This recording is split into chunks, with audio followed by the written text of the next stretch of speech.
1, 2, 3.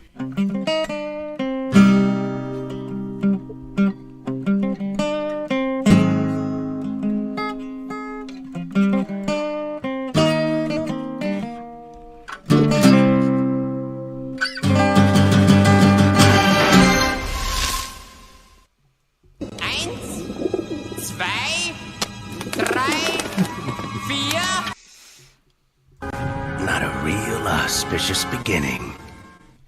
Hello and welcome to X-Rated, the X-Men animated review show, and a very auspicious beginning. Very auspicious. I think so. I am your host. Him? Nah, it can't be. It is. Very nice. Dum Davan. Ooh, good. You actually got a good one this time. That's pretty solid. Usually yours are kind of a stretch, but that one's good. That one's a good one. Whatever, my co-host over there. He sure could have been your father or something. André Cocktandre. I was like, the guy's name is already André, so I got to just find a way to make it more André. So it's like Cocktandre. So. You could have just went with his name. No, it's true. That's a cop-out. You gotta have a little fun with it. Fair enough. And we have a guest with us tonight. Convincing you to join our cause is perhaps my greatest triumph. By which we mean welcome to the show, Adam Gorham. Hi, everybody. So good to have you back, Adam. So happy. Yeah, happy to be back. Any excuse to watch X-Men cartoons. Well, we're coming to the end of the season. We've already decided we're going to watch some of the movies in between. So it's going to be fun and not so fun all at once. Yeah, I think Andre's looking forward to it more than I. But we'll see. Say that. I would like to visit the first and second one again. I still think the second one is one of the best superhero movies ever made. But I don't know. We'll find out. We'll find out. We will indeed. We are here to review Season 5, Episode 7. We're almost there. Of the X-Men animated series, Old Soldiers, written by Len Wein, the late great Len Wein, and developed for television by, of course, friend of the show, Eric Lee Wald. Old Soldiers, we're almost there. This was one I've been looking forward to, because I don't remember it, really. I don't know if I ever saw it. Like this, it's not like it's super memorable. I wouldn't say it's a bad episode, but it's not like super memorable. It's like aside from the appearance of Captain America, there's not much else in this episode that's, that exciting. To me, anyway. It really does feel like a filler episode in a normal season. Yeah, for sure. I mean, I liked it all right. It's kind of fun seeing, Captain America and Wolverine and the fun little excuses to give Wolverine claws. that was a funny twist. Yeah, I like that this obviously takes place before Origin came out and they established or I guess even Fatal Attraction came out and they established he had bone claws before he had adamantium claws. Because because you think he would have popped those suckers if he had them. So at some point, but let's catch up on old times.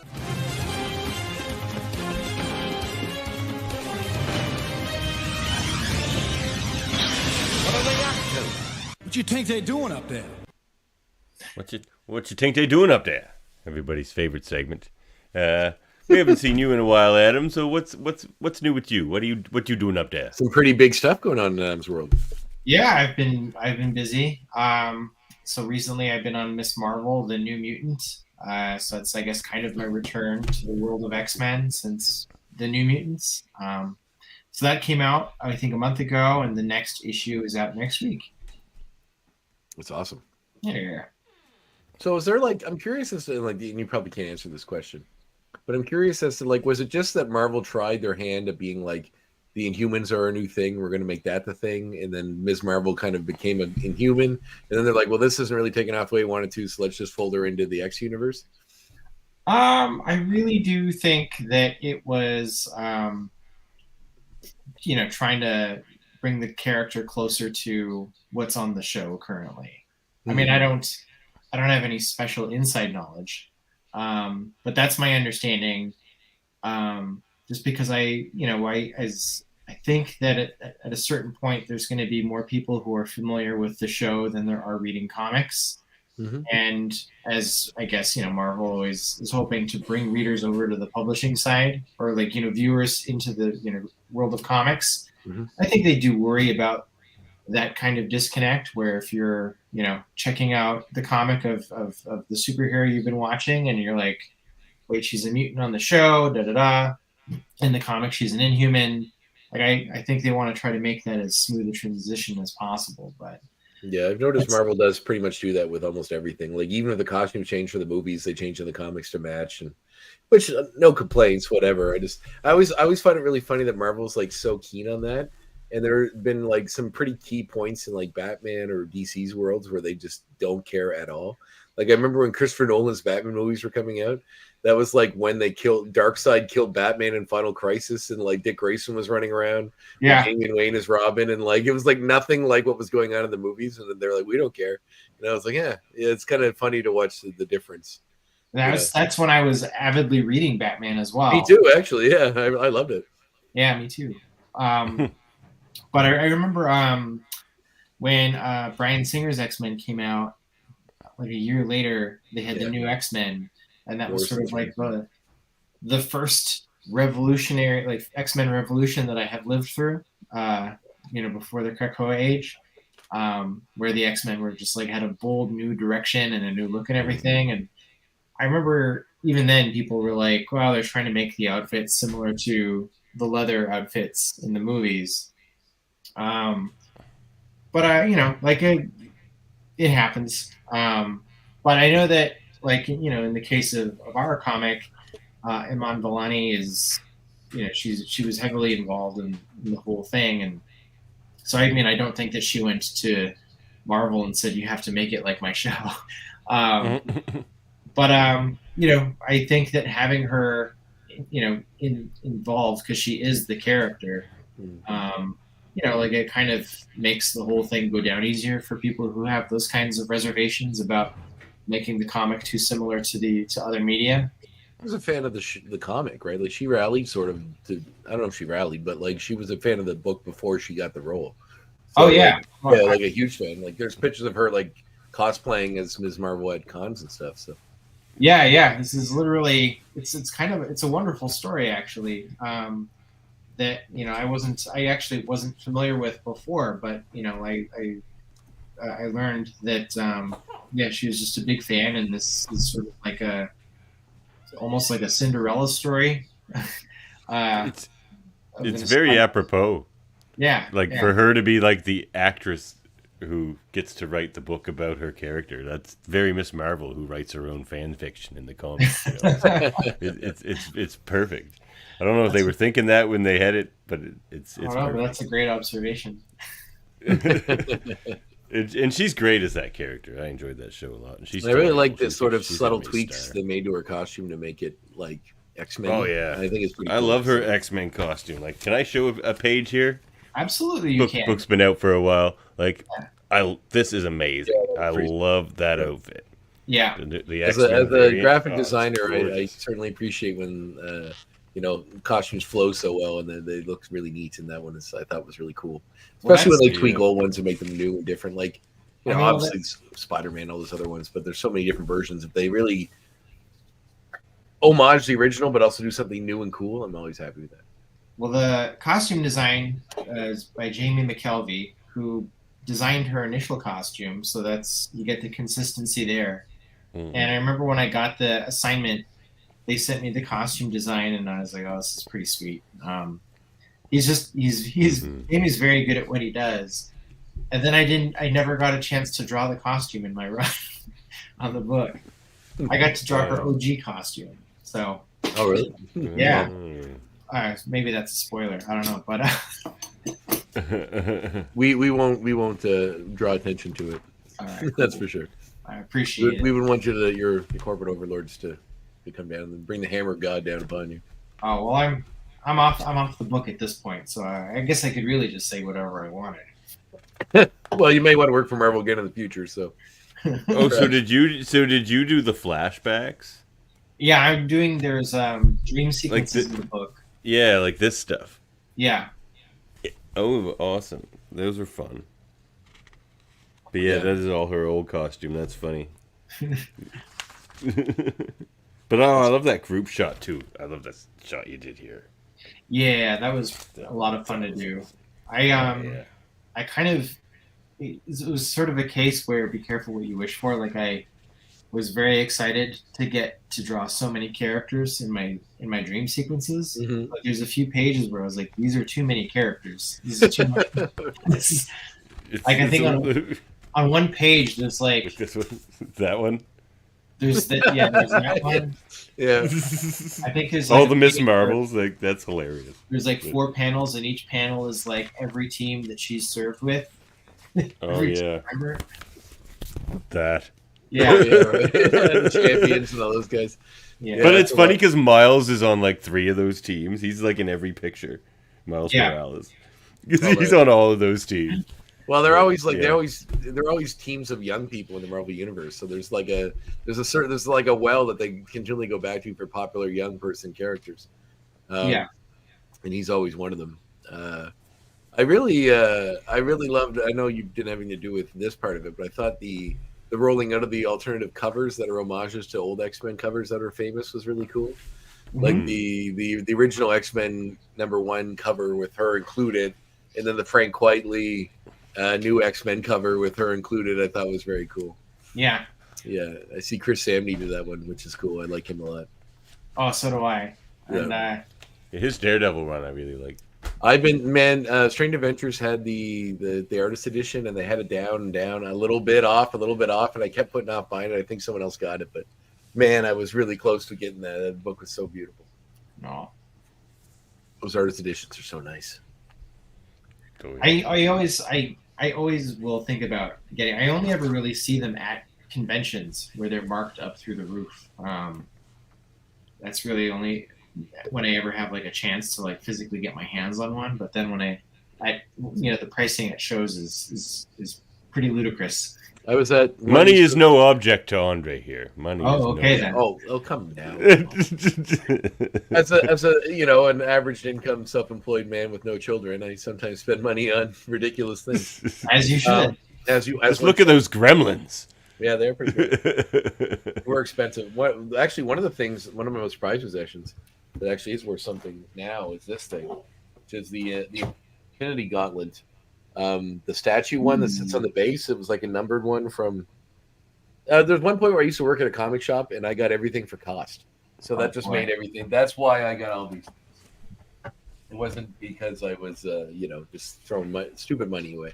But I would basically do their comic work, get paid for it, and use that money to buy things for cost that I wanted, like Gremlins and this light. This thing lights up. It sits on a base. I think I can show it if I do this. It sits on a base that lights up. Let me see if I can do that now. Clean your desk up, for God's sake. My desk is very clean. I was just trying to get some food in because I'm very hungry. I mean, it's tidier than mine. Yeah, mine too. We're not going to show those. I'm kind of a neat freak. So, oh shit, no! Oh my God, what a disaster! I know. Come on, André. But there was one year at the East Coast Comic Expo where there's a comic store in Sackville, New Brunswick, that went out of business. They were just selling their stuff. So they had a bunch of those books for like $50 each. And I was like, doing good at the con. I just kept buying more of them. And so I'm like, I'm never going to get a chance to buy these for this price, including one which was like the Sal Buscema Silver Surfer one that I didn't get because someone got it ahead of me. But then I tracked it down at a different place somewhere else. So Strange does little sales every once in a while where they put them on cheaper. But I have a pretty... If you're ever down this way, Adam, again, and you're in my neck of the woods, I'll show you. I have a decent collection of them. I've been trying to grab. I have the Watchmen one, which is beautiful. The Gru one, which is gorgeous. The Mike Mignola one. Some of the Andy Kubert Tarzan ones, and some of the Spirit ones. Yeah, I got a decent amount. Some of the John Romita Spider-Man ones are probably my favorite. But the Lee Return on Gentleman one, I really, really enjoy. So there's, I don't know, it's just to see where they fix their errors and they put the white out and they do that. It's so cool. So cool. So since you're off the book now anyway, any speculations on if they're going to match up the powers of her characters on TV and in the comics?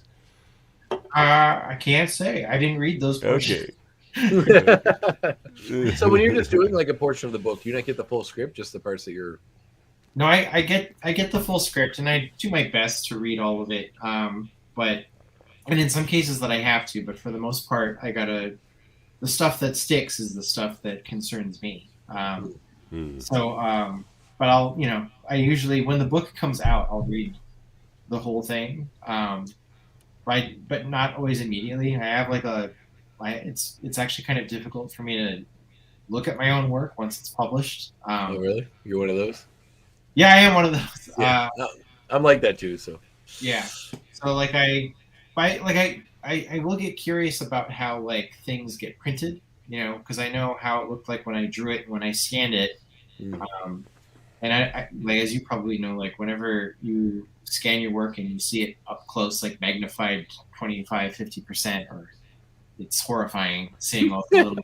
That's why I've become such a proponent of the digital, doing stuff on the iPad, because you can just get in there right away and look at it. It's so much more convenient. And then believe me, I understand where traditionalists come from. Power to you. Yeah. But for a guy with limited time, it's just so much faster. Yeah. No, I hear you. It's so much faster.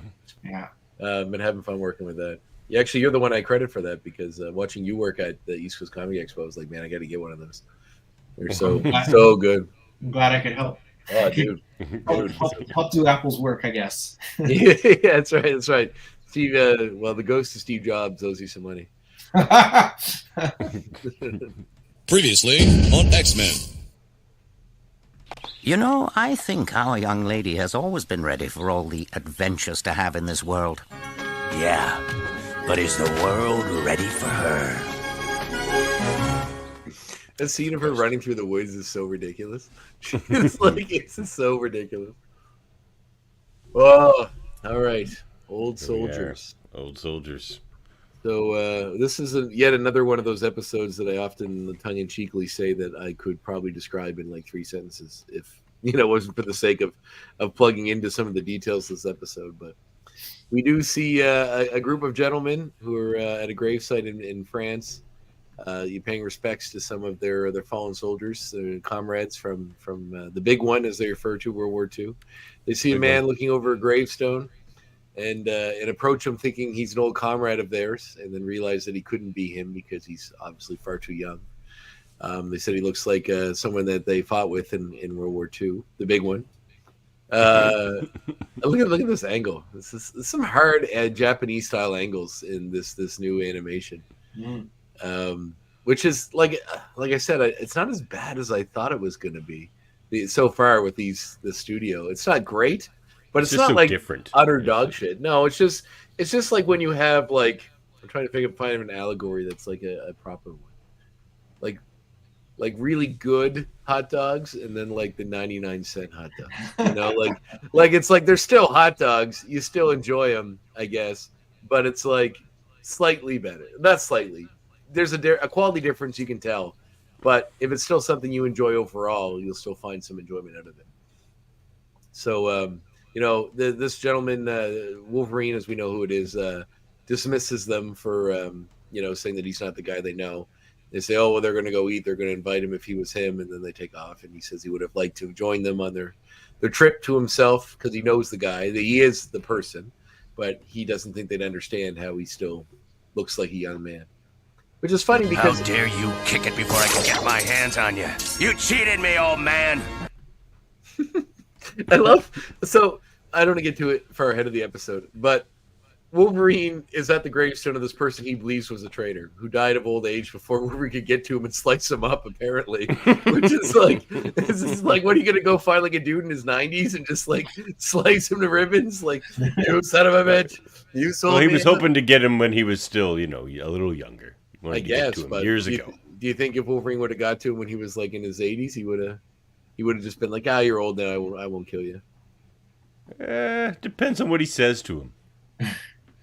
Depends on how he greets Wolverine at the door. That'll decide the whole thing. He's just you jerk, and then Wolverine just rips him to shreds. Wrong answer, bub. Yeah, wrong answer, bub is exactly what he'd say. You nailed it.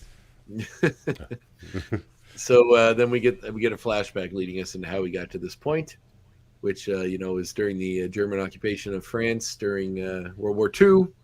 We saw Wolverine in black garb, and this, of course, before he got his Weapon X gave him his claws. So this part made me laugh though. I was working for the intelligence boys at OSS back then, doing whatever kind of black bag work needed doing. It's like the narration of like an old detective novel, like a noir story. It's kind of a weird mixture of noir stuff, but like also was the Canadian government, because he was involved? Okay, so OSS is that's fine. See, he's a mercenary, so he goes wherever, and this story takes place shortly after Pearl Harbor, where the Americans are just getting into the war. But he's Canadian, so he's been in the war for years. So in that amount of time, he could have been sent anywhere. Is he Patch at this point? Patch he usually just does in Mad Rapport. That's his like alter ego in Mad. Okay. Yeah, it's not really in the past thing. It was mostly just when it's so dumb. It's like when Bruce Wayne becomes Matches Malone. It's just like you throw a hat on him and like there's an eye patch and he's a completely different character. Or Daredevil becomes Michael Murdoch. Oh, yeah, I forgot about that one. So we get some fun stuff with Wolverine. I love whenever you see Nazis, and we don't see swastikas in this episode, obviously, because I'm assuming that's probably troubling iconography to put in a kid's cartoon. Not necessary. You get the point anyway. Yeah, essentially. But I love how they always shadow under their eyes. Always, no matter what's going on, their eyes, they could be pure light, but the helmet just shadows under the eyes enough so they always look evil, no matter what light they're in.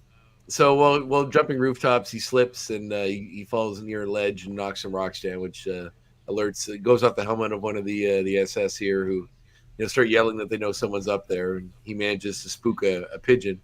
They give him 5 seconds to come down from the roof. Jump. Like they're an angry parent too. You got to the count of 5 to finish those peas, Wolverine. Ein, Schwein. If you don't come down in 5 seconds, wait 5 minutes while we come up and find you. Yeah, that's right, and give you ample time to escape. Like, what are they going to do? Like, they point the guns at the roof. Like, they're probably not going to hit him. He's behind a bunch of stone. But he manages to spook. I don't think Europe has pigeons, do they? Like the American pigeon? Yes, they do. Every city has pigeons. Not in the Middle East, though. Oh, yeah. Every city. Every single city in Earth. Probably. They definitely do. White Horse has pigeons. They definitely do in Europe. Okay. White Horse? Yeah, White Horse definitely has pigeons. I'm suspicious of this. I think pigeons get around. Pigeons get around. Yeah. All right. Well, I was listening to a podcast a while ago, and someone was talking about animals like that are in zoos in like Europe, and somebody said that they, like, as a kid, they were super surprised and excited. The zoo guy's like, "I got something really weird back here. Come here," and he shows them, and it was just a squirrel. Like it was like an American squirrel, but they don't have them there. So I was like, "Oh, that's funny." Like I just thought maybe pigeons may be the same. Pigeons fly across the ocean. That's a lot of distance. Well, they use them for homing and sending messages. That's how comes they're everywhere.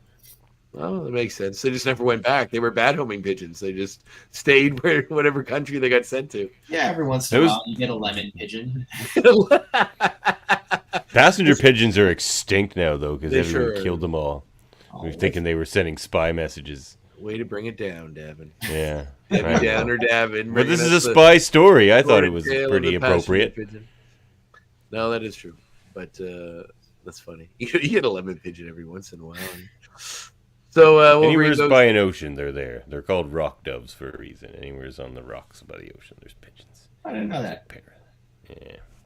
Well, a rock dove sounds nicer than pigeon. I guess pigeon sounds all right. Rock dove does sound nicer than the connotation the pigeon has now. So Wolverine. People love doves. Yeah, and a rock dove sounds like a tougher dove. They do. You want to fuck with those rock doves. So, he approaches a door that says closed on it, if you speak French, and goes up to knocks on the door, and then there's a secret code. I feel like there's something you'd have the soundbite for. Do you, Davan? I do. The night has eyes. But the eyes of liberty never sleep. What a terrible fucking code word that is. The night has eyes. Like, you're clearly waiting for a code. You're not being Yeah, if very... you said that to a stranger, they would be like, obviously this is some kind of code. Like, Are you an underground agent or what? Like, or you're completely, Yeah. especially during the war when obviously like this stuff's going on all around. mm, I like That was Wolverine's outfit. It's just so black. Like, especially like the next scene you just showed. Like in that room, he's almost like he's a symbiote. He's like a black hole in a room of light. Like it's all so dark. All right, so she brings like the highlight color they chose. It's so like it makes him look shiny. Yeah, it's really bright.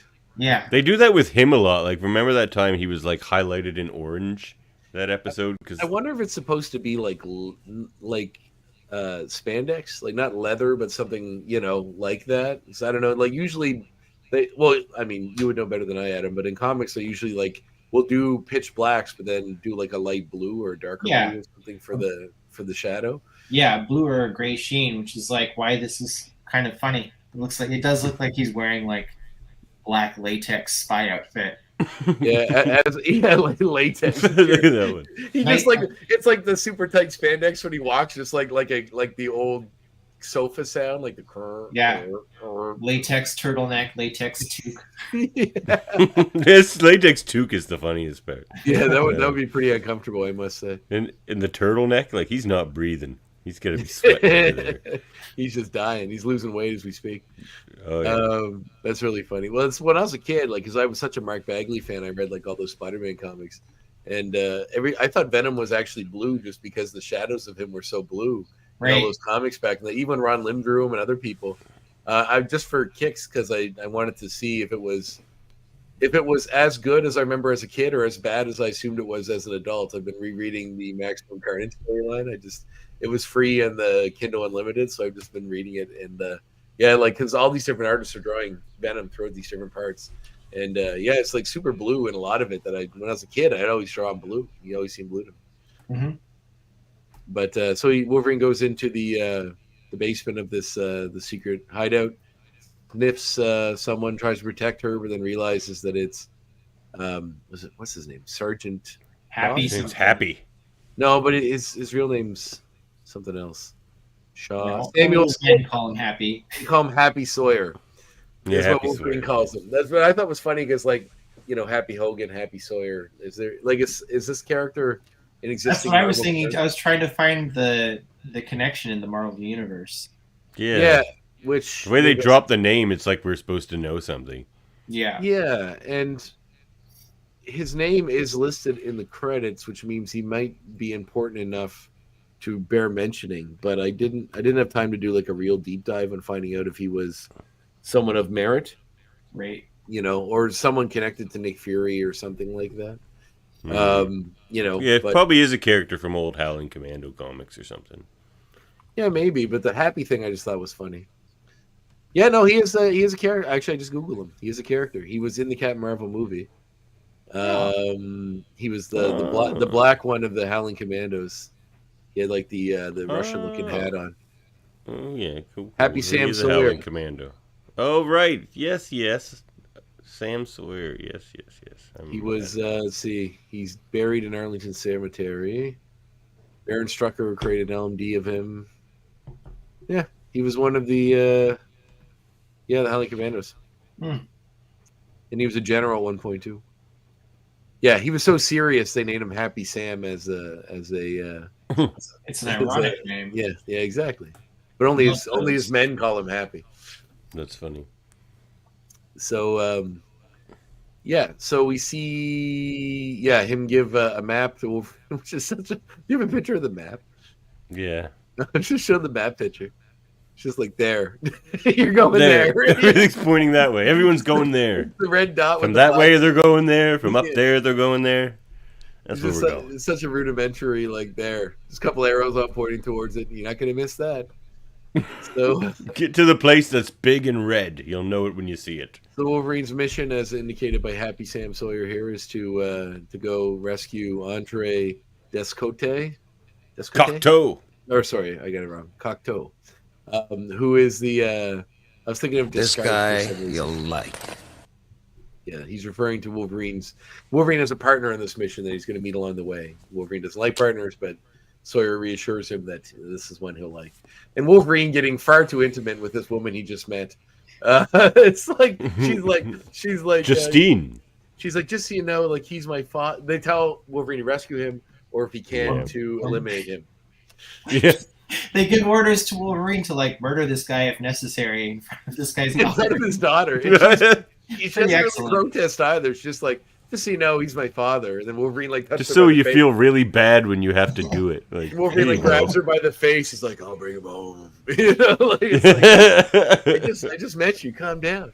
Yeah. It's like, you know, I guess it was a different time.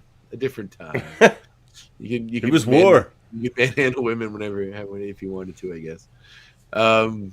So he goes off, and then is trying to stick to the shadows, but sees a small child. You know, it's so stereotypical. Hello? Hey. Oh, weird. There was like, Davan must have silenced something.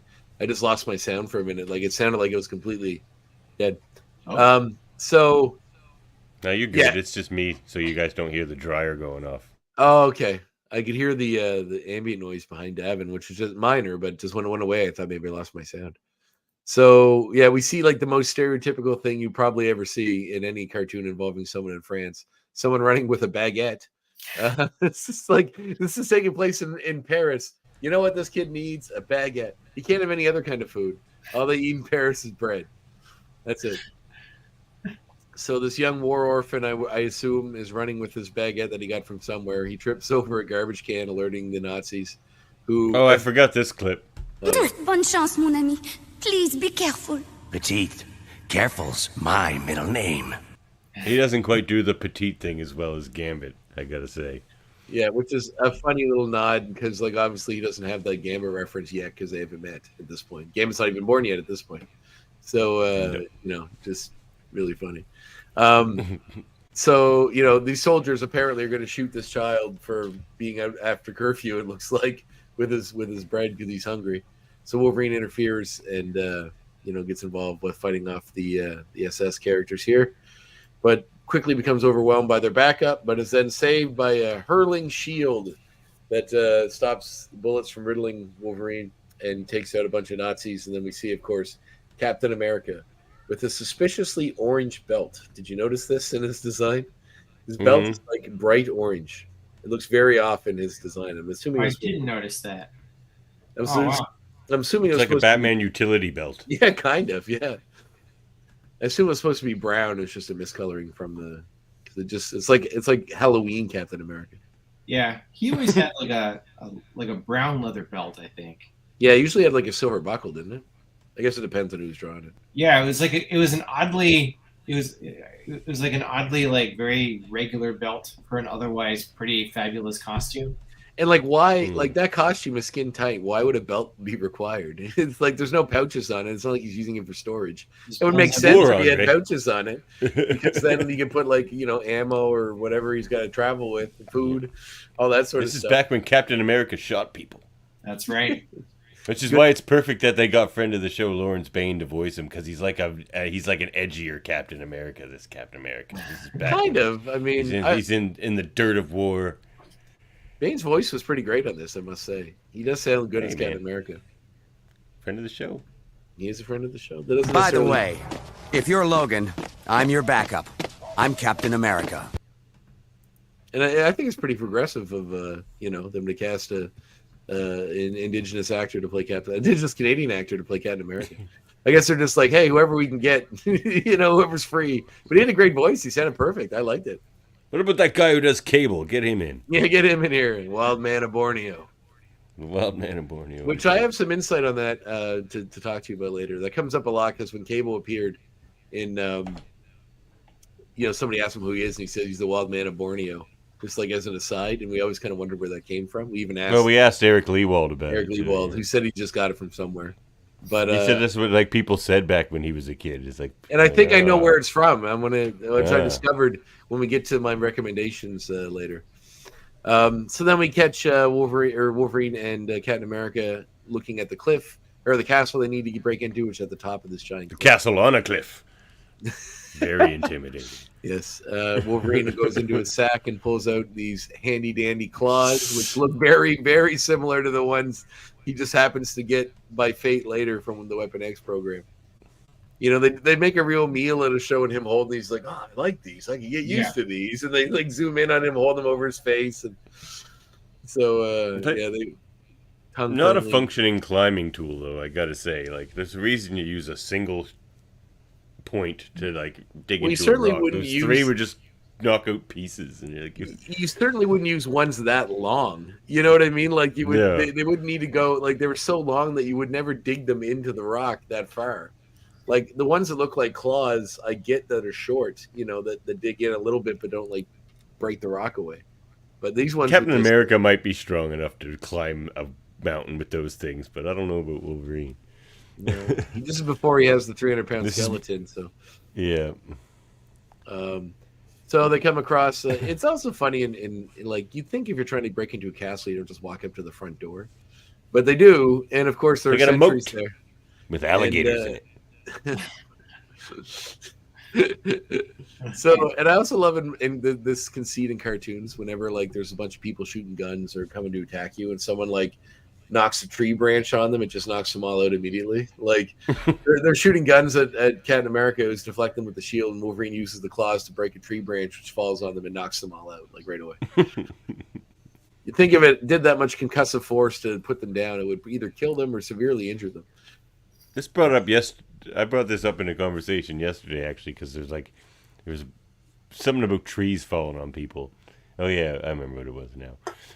Branches aren't that heavy, like, unless it's and neither like are trees, because the canopy hits the ground first. Yeah, and, like, but so it's not a good knockout. It'd have to be like a redwood branch, like that's a tree itself, a full tree to fall on you that maybe would really hurt you. And limbed, and like completely limbed, no foliage. Like maybe if a truck, maybe like in, you know, what's that movie? Final Destination 2, when there's like a truck of, like, you know, telephone pole logs that just all roll off and just like totally. Oh yeah, I don't drive behind those. Yeah, that movie ruined that movie ruined traveling behind log trucks for everyone forever. It was so fun before that. It was great before. Yeah, you know, when death was killing you with you know, things falling in your mouth when you're at the dentist and all the other things that it was killing people with. Yeah. Look, that was before highways were like twinned and stuff. You just expected to die on the highways back in those days. You took your life in your own hands. You did. It's funny because near, like, I grew up in Antigonish, and the trip from Truro to Antigonish, there's parts of the highway that went through a valley that was not twinned. And for years, they've been trying to get, like, people were mounting protests and like petitions to get the government to twin it. They finally did.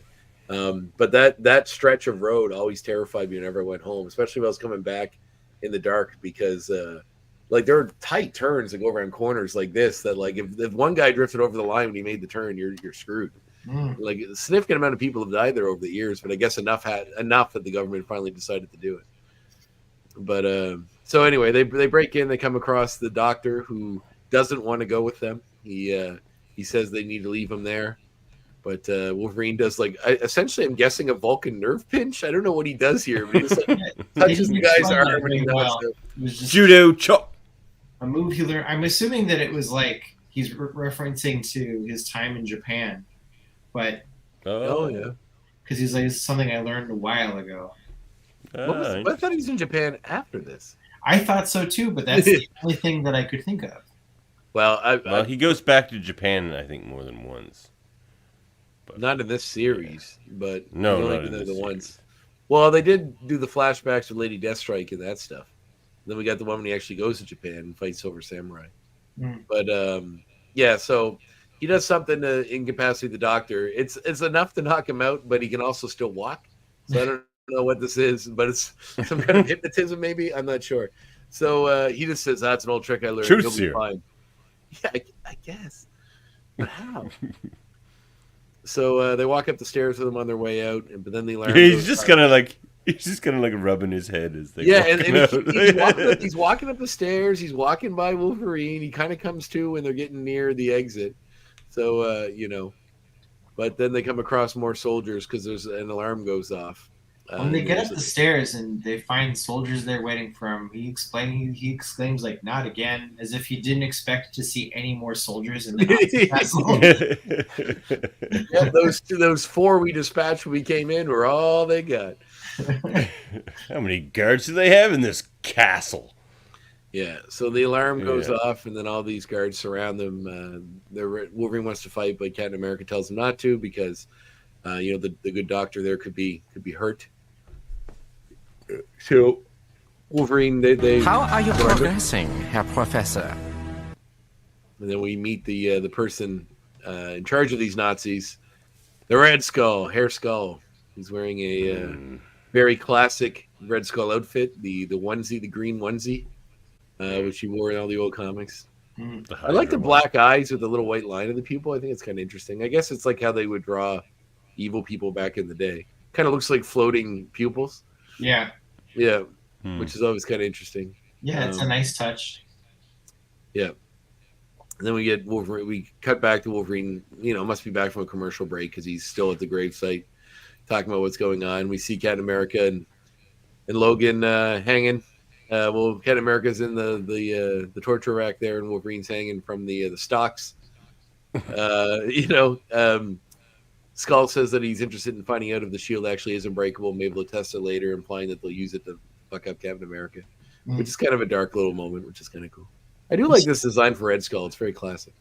Throughout this whole section had me thinking of playing Wolfenstein, and I could hear like the old Wolfenstein sound effects. That's awesome. Mind. Mecha Hitler's just around the corner. Yeah. After they beat Red Skull, there actually is kind of a Mecha Hitler in this. Yeah. The Hitler part. So Wolverine, like I always find, it's old cartoon conceit or just old movie conceit in general. Like Austin Powers has a lot of fun with the idea that they just leave them alone, don't leave a guard. Just we're gonna leave them with one inept guard and assume it all goes according to plan. What? They don't even leave a guard. He's just like, well, I'll be back later. You guys hang here for a while. But he does reveal.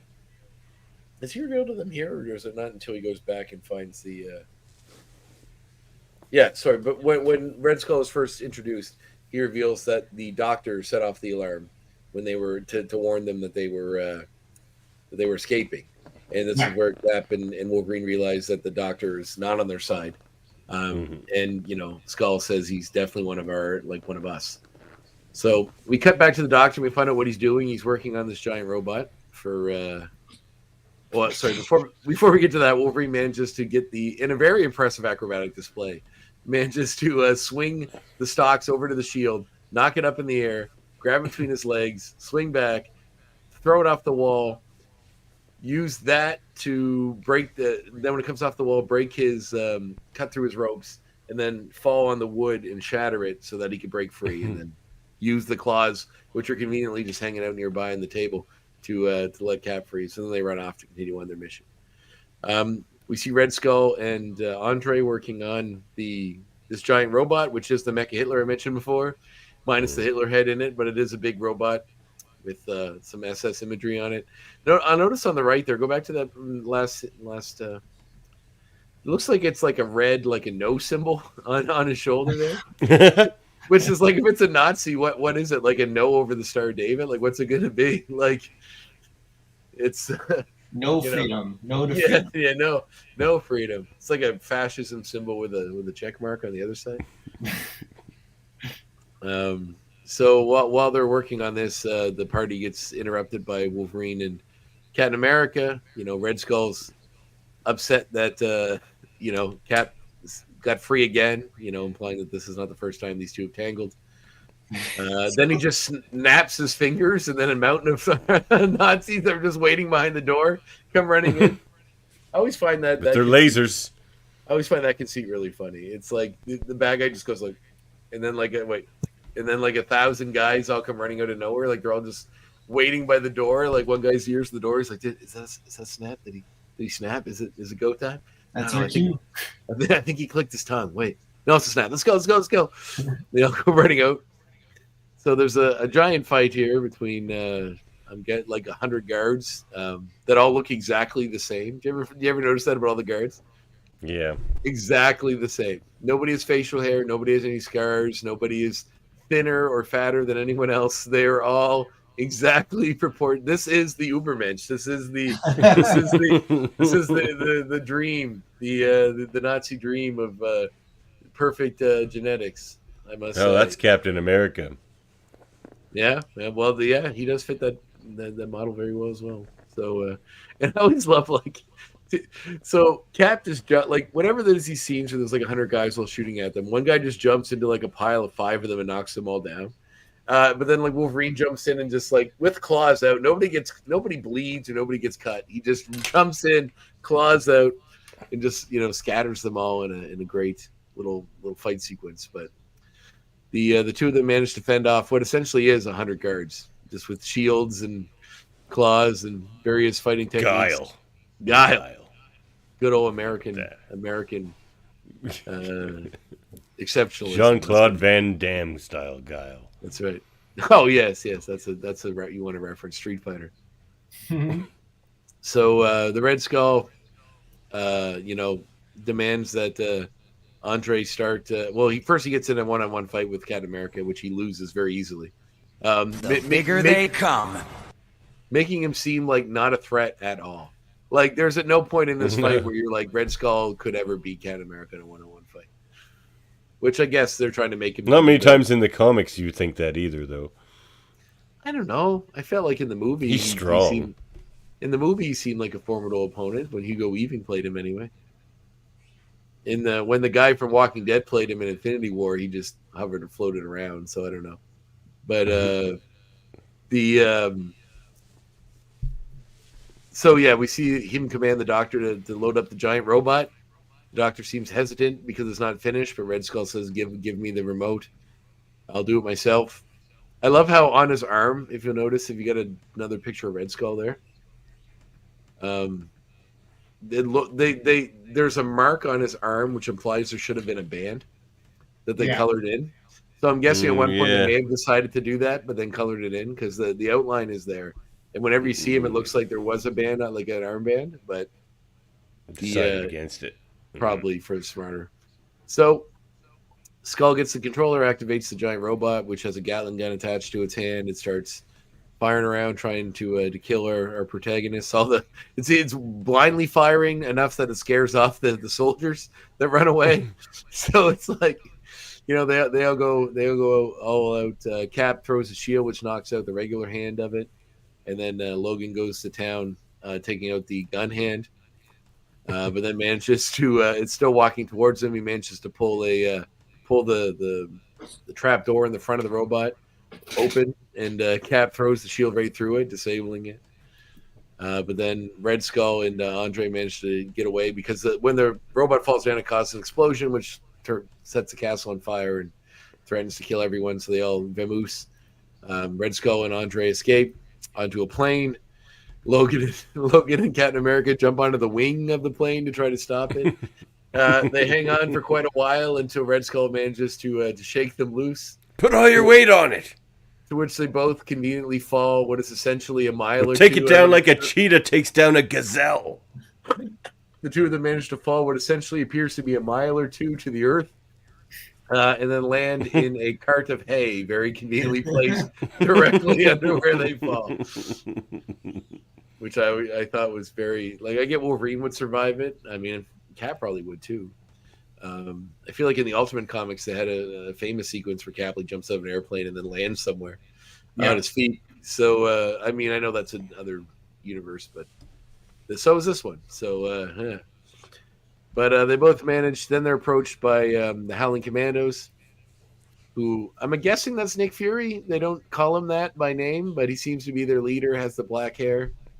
He's got 2 eyes, though. Well, this would be before he lost his eye. He lost his eye in the war, didn't he?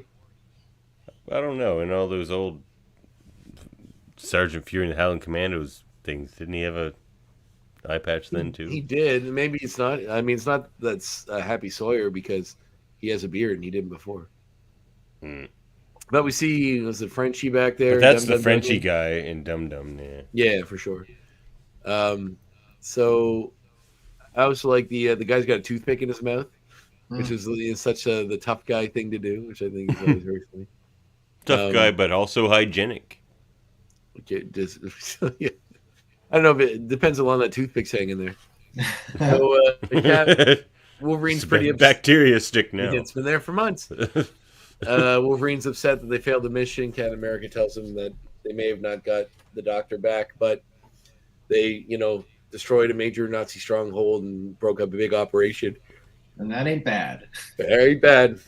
So we cut back to Logan, who's upset they never got a chance to fuck up the doctor.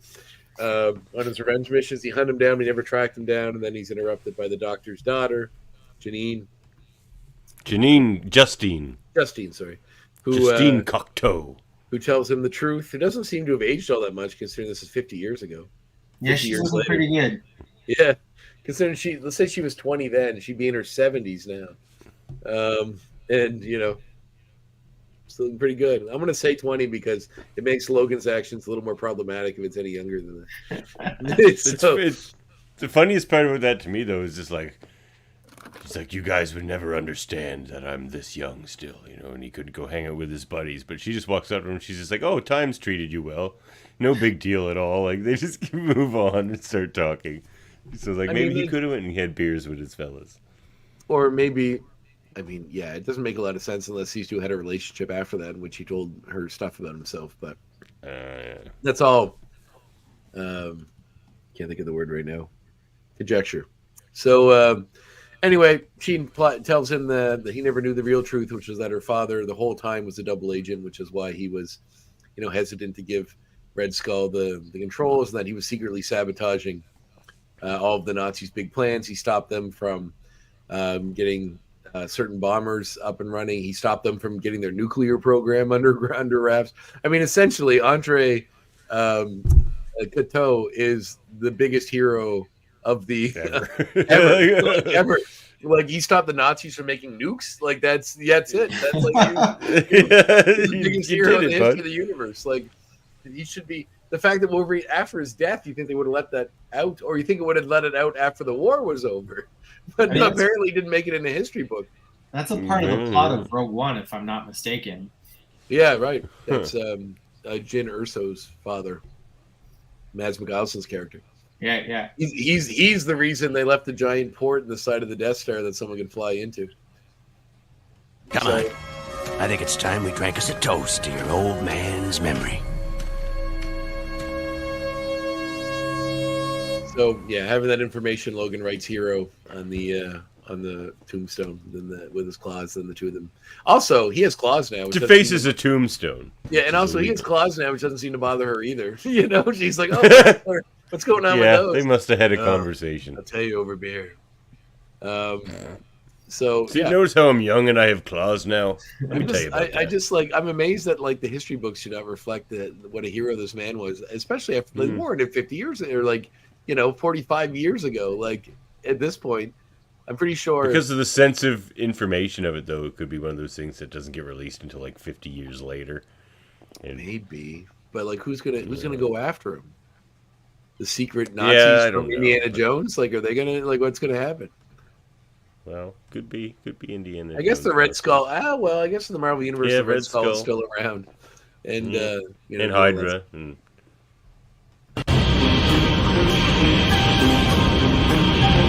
Each of us will have to look into his own heart and decide. Let's decide, fellas. This movie, this episode wasn't nearly as bad as I was expecting. It was it does feel like a filler episode, but as far as filler episodes go, it's not bad. Mm-hmm. Yeah, I remember watching this when I was a kid. Just kind of being surprised that X-Men was still on at that point, and it was the first time I had seen it in a while. The animation didn't quite look the same. I couldn't quite put my finger on it. It moved differently, but it was also just kind of a blast to see at the time a story that was just a little vignette about Wolverine and Captain America, and that was all brand new to me at the time. But rewatching this, it's still just a good bit of pulp. It reminds me of a lot of other things. Like I said, Wolfenstein, Indiana Jones, basically anything where there was Nazis in a European castle. I like to think that, at the end of this, it seems that André Cocteau's double agent status was mostly secret. So somewhere Red Skull is like still thinking that André Cocteau was like a pretty solid dude. It breaks his heart. He finds out. Yeah, he's gonna. Yeah. You just see him go to like his shelf where there's a picture of them like laughing together. And he's just like, André, say it ain't so. Yeah. But all those conversations we had. I mean, like, it was a fun time. Wouldn't that have been like a funnier end to this episode though? Like it zooms out and Red Skull's standing there as well in like the distance, and you just see slightly further back with a tear. Yeah, exactly. Yeah, Red Skull was just about to come and pay his respects, and very, very awkward running into Wolverine there. Or like they were lovers or something. Like he's just being like that would have been a 10 out of 10 episode. Yeah, thing. like he's like, I thought. How far was André Cocteau willing to go? Yeah, for his country. Red Skull's like, I thought. He's a hero. Goddamn all the way. Deep cover. Deep cover. So what are we gonna rate this? Went undercover as a homosexual for 50 years.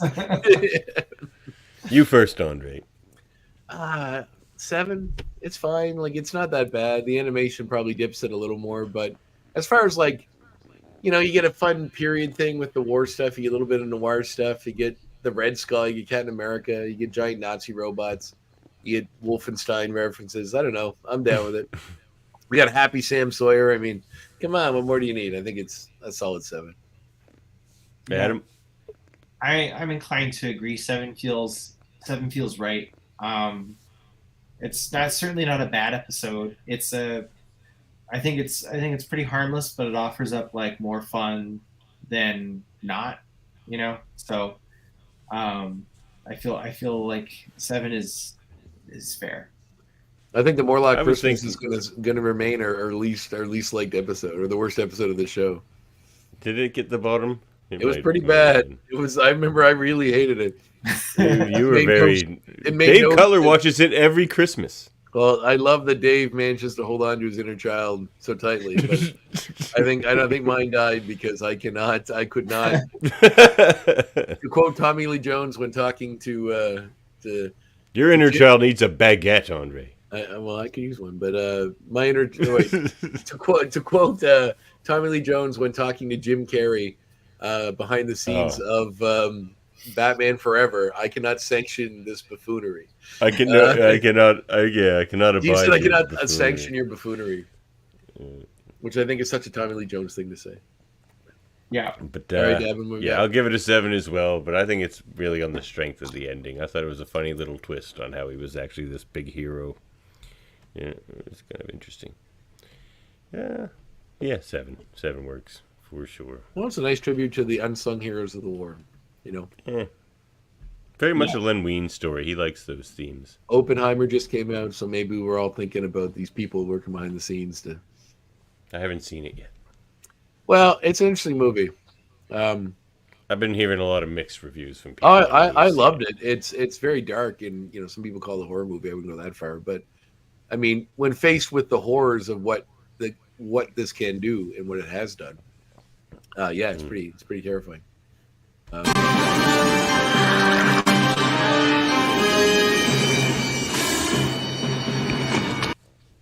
Time for some uncanny X points. I'll go first. Well, my first X point is these kinds of war stories with like a hint of romance to them. Especially, I mean, these World War II ones. The romance of this one is so, it's so like a nothing burger. Like there's nothing, like there's this one moment Wolverine like touched their face, and that's the extent of it. But they always take place in France. Oh, of course. Or even almost more specifically Paris, but sometimes in a smaller town in France. But these types of stories, like Voyager did one, Star Trek Voyager, like these types of World War II stories with a little bit of romance, love to creep up into other shows. And they're always in France. That is true. It is true. And they always have a baguette. The Voyager episode had a baguette as well. It can't be helped. Love and bread. It's right. Love and bread. just wine, sticks I out guess. of the back of your basket. Yeah, there's always a So hard basket to- with a bottle of wine and a baguette in it. Yeah. Usually on a bicycle. Yeah, that's how it was in Voyager. Neelix was riding the bicycle. Of course he was. Who else would be? Yeah, to you. Me? So this stuck in my craw this morning when I watched it. So I watched it when I was doing cardio in the basement, and I was listening to it. And when Red Skull says, when the robot gets activated, Red Skull says, "The sleeper has awakened," which is a direct reference. And I couldn't think of where I know that from until it came to me later on in the day, that's the same line that Kyle MacLachlan's character says in the movie Dune. Yes. Yeah. The David Lynch Dune movie. Yes. Father, the sleeper has awakened. Well, that's what I'm a big Dune head, and that's what I thought of when I heard it. Oh, really? You're like, so you have a lot of reference for the original too? The novels, the first 6 novels. Oh, okay. The Lynch Not the movie Patrick is not- Stewart version? I cannot remember. I watched the Lynch movie when I was like a boy. I can't remember all of it. I haven't seen it. You must be happy with the Denis Villeneuve one. Oh yeah, it's fine. Oh, Do you remember the mini-series? I do actually. Children of Dune? Is that the miniseries? There was No, Dune, it was just there called Dune. Yeah. Well, there were 2, and so one was Dune, and then one was Children of Dune, and that condensed Messiah and Children. Wasn't what's his face in him? Dude that played. McAvoy. Yeah, James McAvoy. Right. Professor X himself. That was my first exposure to nod Dune. Professor X's being in Dune properties. Funny. All right. Well, Adam, you have any X points for us? I might have already said them in the regular commentary. I think. Fair Yeah, enough. I we just do that all the time. Yeah, I watching this, I was just sort of struck by, again, like Wolfenstein. Having seen Dial of Destiny recently, that came to mind as well. You know what it made me think of? You ever seen the Michael Mann movie The Keep? It's like his first movie. I haven't seen it. I'm aware of it though. Yeah, it's very similar. It's like an ancient being that was like a Jewish village that was being kept in this Nazi keep, and they think that the Nazis are, like, they don't realize that it's actually a prison trying to keep this thing condensed within it. Yeah. Michael Mann's disowned it, like he doesn't like the movie, but I think it's got its merits. It's definitely worth seeing if you like Michael Mann movies. It's not the kind of story you think of from Michael Mann. Not at all. It's got what's his face in it, Stick from the Daredevil movies. The Daredevil Netflix show. I forget his name. Yeah, me too. He's on that Castle Rock show, the Stephen King one. I'll think of his name. Yeah, it'll come to me later too. But Stick will do. Yeah, Stick will do. Good ad. Glenn something, isn't it? Yeah. Glenn's his last. Scott Glenn. Scott Glenn. We got there. Yeah, we did. Yeah, he's good. What did I see him in recently? It was quite good. Oh, he's in that movie Greenland that I surprisingly liked. Oh yeah, really? Yeah, that movie was surprisingly good. With Morena Baccarin and. I love how you saved Gerald Butler. Like he's like the third mention. And Gerard Butler. Scott Glenn and then like Monica Baccarin in before you mentioned Gerald Butler as the star of the movie. Morena Baccarin always gets top billing from me. Amazing everything. Because of Firefly or Deadpool. Firefly. Or Gotham, I guess. The one thing I did catch everything. She's good in everything. The one thing I did catch was that Cocteau's gravestone looks different at the end of the episode than it did in the first. Oh yeah. When it began, it was just like a solid block of rock, but at the end, it had like a brass plate and like a super disturbing face. Remember, there's like at the top of it, there's like a weird statue face that's like looking down. Well, I think that was like them panning, if I'm not mistaken. But the episode opens with like a weird face. I think it's on a different gravestone. Oh, I thought it was on his. And then they pan, and it's. Yeah. And then there's also like no evidence of the vandalism Wolverine did at the beginning of the episode. Right. So what I have to assume happened is that he vandalized it out of anger, and then once she told him the truth, he had to somehow correct his vandalism and make it into hero. Yeah, that's what I was thinking. Like he's tattooing over it. And also like the part, if he didn't or he did, like I always find it funny when someone vandalizes something, and it's obvious. Like if you were naturally designed something, you wouldn't design it to leave a giant space. Like Yeah. his name's here, his birthday's here, his death day's here. If you looked at that before he vandalized it and put hero on it, it would have just been like a 10-inch space of nothing between all those words. It was just very, very oddly spaced. It's like someday somebody's going to deface this grave. Someday we might need to add more information. Yeah, maybe if he was secretly a war hero, we could put that here. Yeah. This collaborator could definitely turn out to be a hero. That's right. All right. Well, my next one is what I was thinking when I saw those giant Nazi robots is like a Sentinels. It's like they almost stopped like an earlier version of the Sentinels from going into existence, and they would have been Nazi Sentinels. Oh, that's interesting. So yeah, that was what I got. Well, and not to get ahead of ourselves for the X-Men movies, but isn't like Days of the Future Past isn't like pure genetics kind of Bolivar Trask gimmick? Isn't that part of why he doesn't like mutants and he made the Sentinels? Bolivar Trask is sort of indifferent to mutants. He's just a scientist who builds killer robots. But there's something to do with genetics that he's obsessed with because he's played by, Peter Dinklage. So, in the movies. I don't know. I didn't pay much attention to those. You're making me watch those again for this show. I'm not making you. We don't have to. We'll talk about it. No, we're doing it. The ex-goon Ryan wants to see it. Everyone's stoked about it. It was just a suggestion. I feel like you and I could have a lot of fun just shitting on some of those other ones for sure. And it'd be fun to watch Deadpool again. I don't know. It's been a while. Oh, is Deadpool into that too? I would assume so. We got to watch the New Mutants, and we actually. Oh yeah. Actually, no. We should do them in order of when they came out, and we should start with that made-for-TV Generation X movie with Matt Frewer in it. Oh, let's definitely start with that. 100%. It's going to be terrible. I can't wait to watch. Yes, I love Matt Frewer. Well, and that Gen X show is notoriously bad, from what I understand. Mm-hmm. Yeah. Oh, I can't wait. It was supposed to be a pilot for a show that just never ever had a chance of being made. They were trying to capitalize on the popularity of Jubilee from this series. But it was all we had at that time. That's true. It is. So my turn? Yeah, yep. So we're on the fifth X point? Because Adam's counts. Yeah, sixth. Okay. Adam had 2.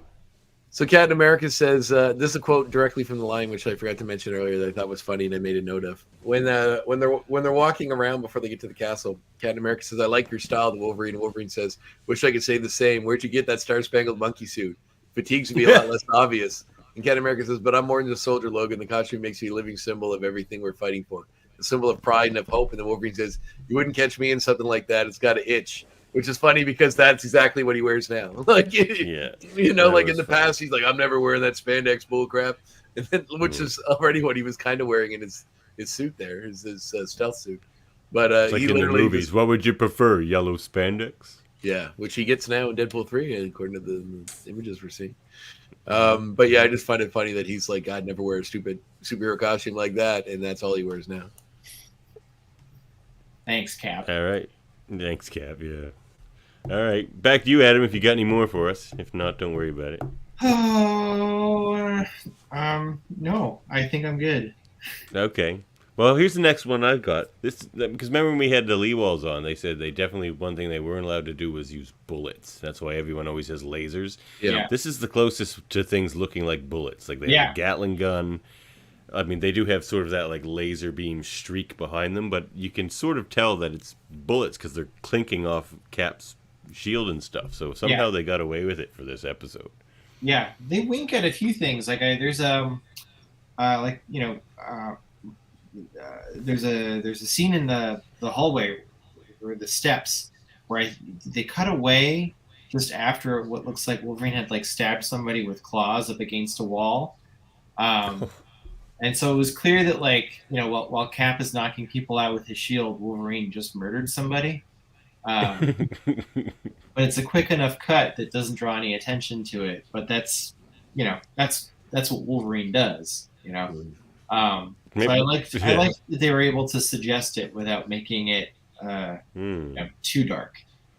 Maybe enough eyes were off this series by this point. They were just like, "Yeah, let's just go for it."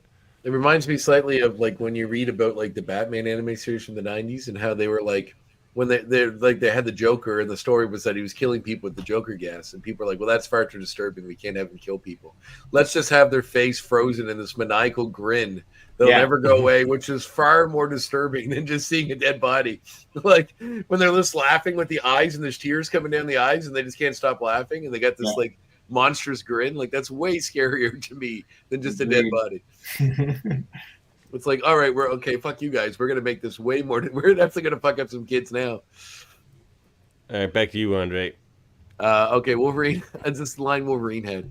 He says, when Wolverine's standing in front of the gravestone, he's talking about Captain America or something. He says, guys like him were worth 1,000 of you, old man. Real red-blooded heroes. How dare you kick it before I get my hands on you? You cheated me, old man. Cheated me of vengeance. Cheated me of justice. It ain't fair. You stole the joy of Paris from me forever. That last line, when he's like, you stole the joy of Paris from me forever. I'll never enjoy Paris. I'll never enjoy baguette. You've ruined it, old man. Oh. Wine and cheese taste like soot to me now because of you, cocktoe. Maybe that's why he's so happy at the end, because his joy of Paris is back. He's like, oh, yeah. There needs to be another 5 minutes on this episode where Wolverine does find his joy of Paris back. It's like an eat, pray, love thing where he's just like drinking wine and eating bread. He's all happy. Yeah, a little epilogue. Oh, it would have been the perfect cut. Like you get the shot of Wolverine smiling and eating cheese cutting and the bread stuff, with and his claws. And then you cut to the tear from Red Skull at the grave. Perfect. He's got like a beret contrast. On, and like Wolverine's wearing a beret and like the white and black striped shirt where he's eating bread and cheese and just like hanging out with Justine. All right. Well, do I got any more here? I think so. Well, the only thing is, we didn't actually get confirmation from friend of the show, Lawrence Bain, that he was coming back as Cable. We just assumed so. But he couldn't tell us who he was returning as. So is he returning as Captain America, perhaps? Could Captain America drop into an X-Men 97 episode voiced by Lawrence Bain? So he could have another flashback episode, too. Like, there's no reason Wolverine couldn't have ran into him again. I have a feeling he's going to end up voicing more than just Cable. We don't have inside info there. But you got it. You feel it in your bones. I do. I think we're going to see Cable and somebody else. I mean, it's not going to be Eric the Red. It's got to be Cap, right? I don't know. Eric the Red would be an odd. Well, not odd, but bit of a deep cut. Well, a little bit. Yeah. Get anything else, Andre? Yeah, that's 10. I got one. Len Wein, who wrote this episode, did an episode of Avengers United They Stand, that TV series. And in that sequence, in an episode he wrote in that show, there's a sequence that's almost exactly the same, where Captain America saves, I think it's the Falcon, in the same way he saved Wolverine in this, which might be a subtle nod or just laziness on his part. I'm not sure. Leaving the Falcon stealing bread? No, like Falcon running with a baguette. Like the shield just comes Falcon in, steps into the kid role, not the Wolverine role. He just like just takes the baguette and leaves. He's even talking in French. He's like, "Oh no, monsieur, bonne chance." All right. Well, the only thing I was gonna say too is like this show sort of hints at the fact that maybe Weapon X gave him his adamantium claws, because again, it's before anything about bone claws was ever suggested. Because he was running around with them after this battle with Cap, he just kept them and thought they were cool. So they're like, this guy's really good with these claw things. Let's give him some real ones. That'd be funny if that was both the reasons. What a weird coincidence otherwise. Like, yeah. Like he's just happily playing with these claws. And I'm like, you know what? What if you had those forever? Yeah, he definitely doesn't have bone claws. He would have used them for sure. That's pretty funny. MZ just said that maybe Logan's extra hostility towards Gambit is because his Frenchness reminds him of how Paris was ruined for him. I can't enjoy anything French anymore. When I go back to Canada, I never go to Quebec. Yeah. Damn Cajun. Because of you, cocktail. Oh, so good. Yeah, that's good. That's really good. Some fine X points there. I'd say so. I think we did all right. Hey, check this out. All right, this is our comic reminiscences and recommendations segment. I'm going to get one out of the way real quick. Miss Marvel, the New Mutant. Go check it out. I read it and I enjoyed it a lot. Got to check out that dream sequence. It's trippy. I love this dream sequence, actually. There's a lot of stuff going on there, and it all flows nice. And Oh, well, thank you. Well, a lot of times you get scenes like that, and it's so disjointed, it's hard to tell what's going on. That is not the case here. Yeah, Davan is like famously not a fan of flashbacks. It's like his least favorite thing ever in fiction. So if he enjoyed this one, that's a high watermark. I don't like anything that interrupts my linear story. Maybe I'm just too linear in my storytelling. I gotcha. Davan doesn't even remember the past. He hates flashbacks so much. That's true. I remember very little about the past. He has like the names of his kids written on his hand. He's like, "Hello, Susie." I just keep them on a mouse pad. Yeah. It's like the time when, like, on The Simpsons, they had this one gag where Homer looks at his hand and it says like Lenny White, Carl Black. Like when he's talking to his friends, like, you guess which one is this? Yeah, I remember that. Good. That was classic. But my other comic reminiscence and recommendation is where it is? I grabbed an image instead of that. Uncanny X-Men number 268. Because that is also a flashback episode of the first time Cap and Wolverine worked together in the big one. What's Black Widow doing there? Well, Cap saves her in Madripoor, and then they both get captured by the Hand, and then no, wait, that's later. Black Widow is old. So Black Widow's like a little girl in this. So there's two things going on. Black Widow's like a little girl, and Cap saves her, and then Wolverine saves them both back in World War II. Because Black Widow is that old. Well, she'd be 80 now. Yeah, she's a little girl during the war. Yeah, she's super old. She doesn't age very fast. It's because of that stupid reason that Fury doesn't either. The life formula. Yeah, it's the Infinity Formula. That's what it's called. It had a dumb name. I can't remember what it was. Yeah, it's basically the Fountain of Youth. In fact, I think that's what it was when Fury found it. Why does not everybody important in the Marvel Universe take that stuff? If you knew what the Fountain of Youth was, would you tell everybody? Or would you just tell Russian assassins? I'd save my grandma. I'd help everybody. Yeah, me too. You're a good guy, André. But then it happens again later. Flashbacks, like to more modern times, and Cap and Natasha are getting overwhelmed by the Hand in Madripoor, and Wolverine saves them again. So in this issue, Wolverine saves them twice, which I kind of like. But in the second time, he saves them with like Jubilee and Psylocke, which is even better. So fun issue. Check it out. Wolverine or Uncanny X-Men number 268. Cool. Over to you.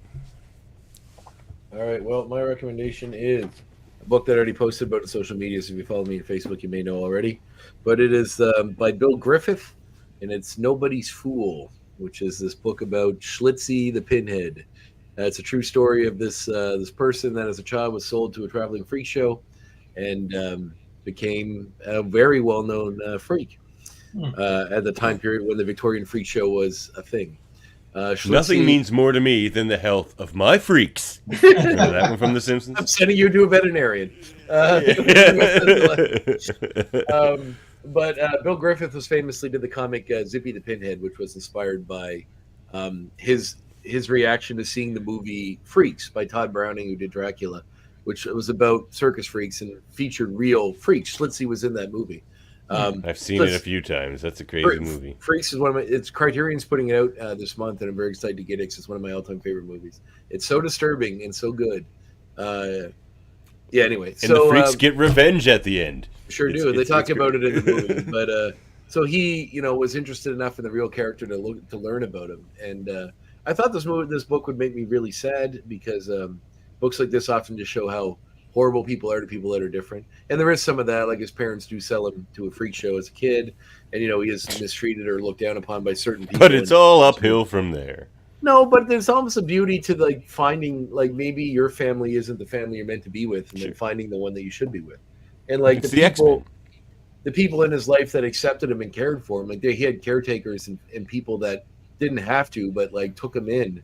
Like he had someone that adopted him at one point in his life, and then when that guy died, his actual daughter, who hated Schlitzie, put him into like a mental institution. And then a guy that worked with him in the freak shows years ago that worked there as a janitor found him and basically got him out and became his caretaker and looked after him. And the guy didn't have to do that. So like stuff like that is sweet and kind of warms my heart a little bit. But it's an interesting story about a bygone era of North America. Like Schlitzie was in freak shows in Canada, in the States, all over. But one thing I did find was interesting was he was labeled. He's often advertised as a woman, but he was a man.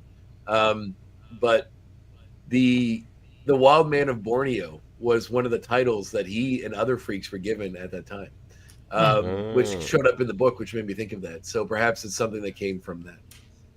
It was just a way for them, like, and it's funny because you could even see little nods of like politically correctness coming through, like even in these time periods. Like he would be labeled as the last Incan or the last Aztec found in the jungles.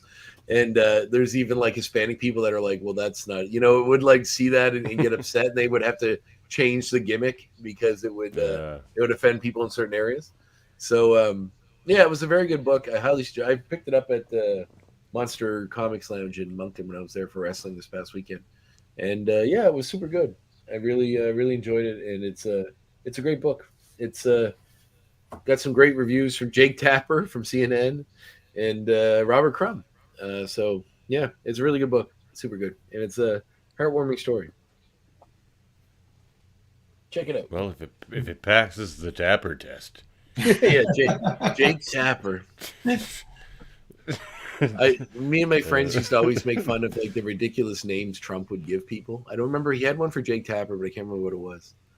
But he had one for the one that always makes us laugh, and I reference constantly, is Chuck Todd, who used to be on CNN.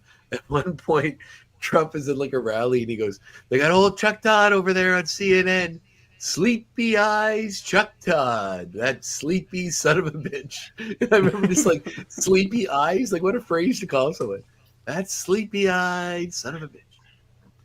It's one of those like sort of innocuous insults that would just gnaw on you over time. Yeah. Same with like, was it low energy Jeb? I thought that was one of the funniest ones. Like what an odd thing to call someone, low energy Jeb. You got a comic recommendation for us? Well, you know what? When I was watching this, it made me think of the X-Men Wildcats crossover Golden Age, written by Scott Lobdell and illustrated by Travis Charest. So Travis Charest, like it's he doesn't really draw interiors much these days, but his art is incredible. And it's a story very similar to what we saw in this episode.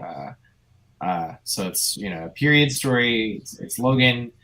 It's one of the Wildcats whose name I can't remember off the top of my head, but it's set. Lion-O, the main one. Lion-O. No. There's Panthro. There was. No, it's a girl he's paired up with. I want to say Zealot. No, we're thinking of Thundercats, not Wildcats. Wildcats. Yeah. Oh, that makes way more sense. Thundercats. Okay. Wildcats. Then a bunch of characters I don't remember. From like Wildstorm comics. The or Wildcats whatever, right? were so 90s. Like they all had names that was like Rip Claw and like Shatterface and like Shatterface. Yeah. Patent pending. No steal that if it's not real. That's a good one. I know what you mean. The guy with the big horns. It was green. Yeah. And purple. He had like a purple face with like a green. I don't know his name, but so it's but it was a really wonderfully illustrated pulpy World War II. Did Jim Lee do it? No, Travis Charest. Oh, right, okay. I mean, for all I know, Jim Lee probably did a cover. But Jim Lee did the one I suggested. I should have mentioned it. That was a Chris Claremont Jim Lee joint. Yeah. Well, did he not draw the interiors for that as well? Yeah, Jim Lee did. It was an earlier one. He started on 58, and that's 258, and this is 268. So this is 10 issues into his run. Before he kicked off X-Men. Right. Yeah, exactly.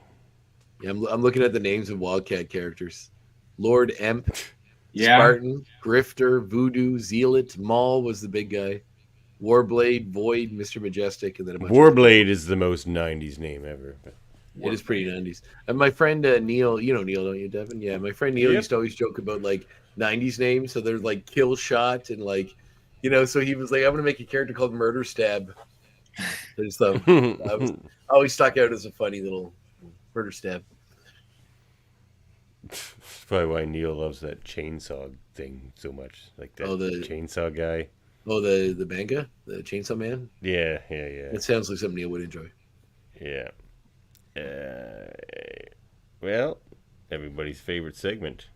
Well, I don't know about everybody. Andre's. You don't like the movie? Change the channel.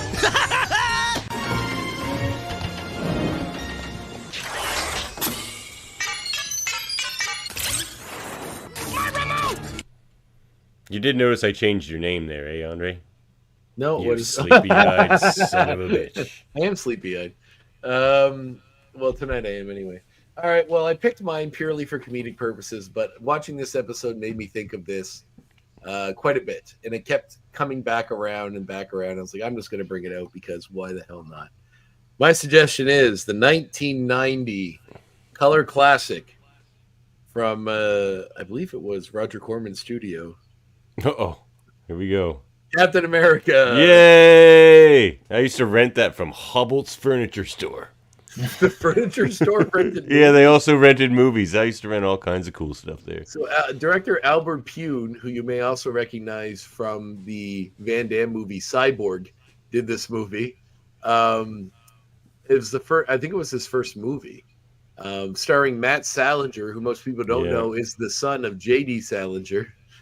And wow, I didn't know that. Featuring the Red Skull, who was Italian for some reason in this movie. I've never quite understood that. Very weird, very strange. Famous because of the fact that in the costume they couldn't get his ears to come through, so they just put rubber ears to represent his actual ears that are obviously not human ears on the side of the costume. I mean, it is very much a product of the 90s, and the way the shield looks when he throws it is just awful. Adam, how old are you, if I may ask, if that's not a sensitive subject? I'm 38. Oh, so we're all basically the same age. We're already similar in age. I had this dubbed on VHS. I watched it numerous times. I remember the Red Skull's thick Italian accent. Yeah, and his face kind of just looks like a dude who had was it a fire? It's not like a skull. It's just like it's a scary face. It is. For the rest of the movie, though, he just has bad plastic surgery. Yes, that's true. Yeah, he does. Yeah, they're supposed to fix him. There's a lot of things that stood out for me in that movie about being ridiculous. But there came a time in all of our lives for people roughly our age where there was a real vacuum of comic book stuff. Like now it's everywhere. It's multi-billion-dollar franchise. Disney's built on it. But when we were kids, you got the Christopher Reeves Superman movies, if you liked those, the Tim Burton Batman movies. And that was kind of it. And that was all DC stuff. For Marvel, there was very little. Yeah. The cartoons, the Spider-Man, the old Hulk, the Fantastic Four, those ones. If you had cable, you get your hands on them. There wasn't the internet, and there wasn't really a lot of DVD series of those. Just whatever you caught in reruns on YTV. But now you're forgetting the best one of all the old Marvel stuff, and it's very apropos to this episode because the Howling Commandos were in it. Oh yeah, I was going to say that too. But then you got this weird string of movies. You got this Nick Fury movie with David Hasselhoff. You got that Captain America movie. You got that very strange Doctor Strange movie with that's the worst of them all. That movie is almost unwatchable. That one actually, the same company that put this one out, Shout Studios, actually put out that movie as well. And I didn't bother buying it because I think you could only buy it from their website, which was an American site. So it was ridiculously expensive by the time I would have got it just to have it for the sake of having it. What? But there was the Dolph Lundgren Punisher movie. Yes. That's a good one though. I like that one. It had its moments. It wasn't. I wouldn't say overall it was fantastic. But then some made for TV Lou Gossett Jr. was good in it. Yeah, well, he's good in everything. I met him actually. He's a very nice man. Oh yeah.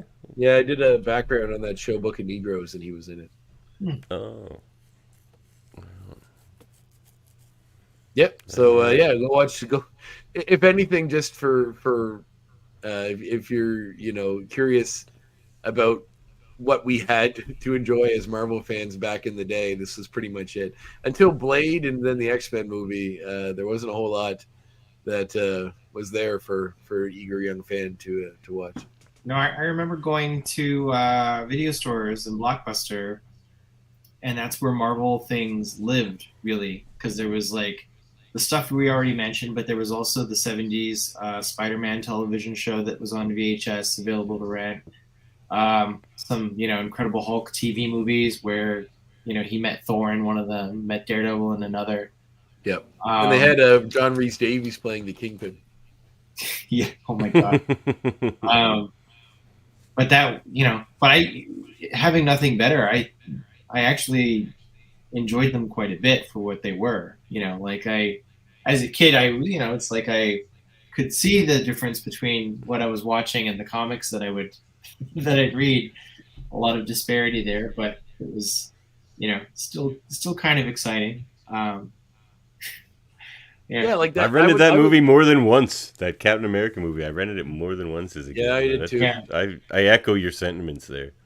I would eat it up though, because I just, you just really wanted to anything that was like reminding you of the comics you loved. You would want to get it. Yeah. Didn't the bad guy from RoboCop played the president in Captain America? Which one? Oh, which bad guy? Sorry, Cochran. The OCP guy. The main guy, Rory Cochran. No, is that his name? Yeah, the guy from Halloween 3. Am I confusing? He's the guy that throws the other guy at the wait. He's the guy that gets the dude. He's the guy that runs OCP. The old guy with the gray hair. He was on Twin. He's on Twin Peaks. He was also the villain in Total Recall. Right. He was in Twin Peaks. He was in The Last Starfighter. He's in a bunch of movies. He was the alien. Peaks? Yeah, he was. Remember Susie, the Asian woman's husband that supposedly was dead, then turned out to not be dead? That was the brother of, what's her face? Piper Laurie's character. Okay. It was season 2 when it was going off the rails. He was him. He was the bad guy in Halloween 3, Season of the Witch. Yeah. And in what's that movie? The Last Starfighter. He was like his partner, the alien partner. That was like his. Do you mean Kurtwood Smith? No, Kurtwood Smith. This is a guy from the '70s show. You mean not Ronnie Cox? Yeah, Ronnie Cox. You guys are talking about Ronnie. Is it Cox. Ronnie Cox? I thought it was Cochran was his last name. No, it's Ronnie Cox. He was in Star Trek as Captain Jellicoe. Was he? Yeah. Right. Get it done. He's always kind of a jerk. Yeah, and he was the senator in Stargate. He was also a jerk. Yeah.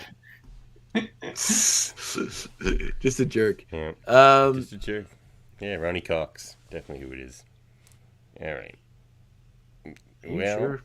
I'm going to look this up. You I feel like his name is different. You look it up in the meantime. I'll look up Halloween 3.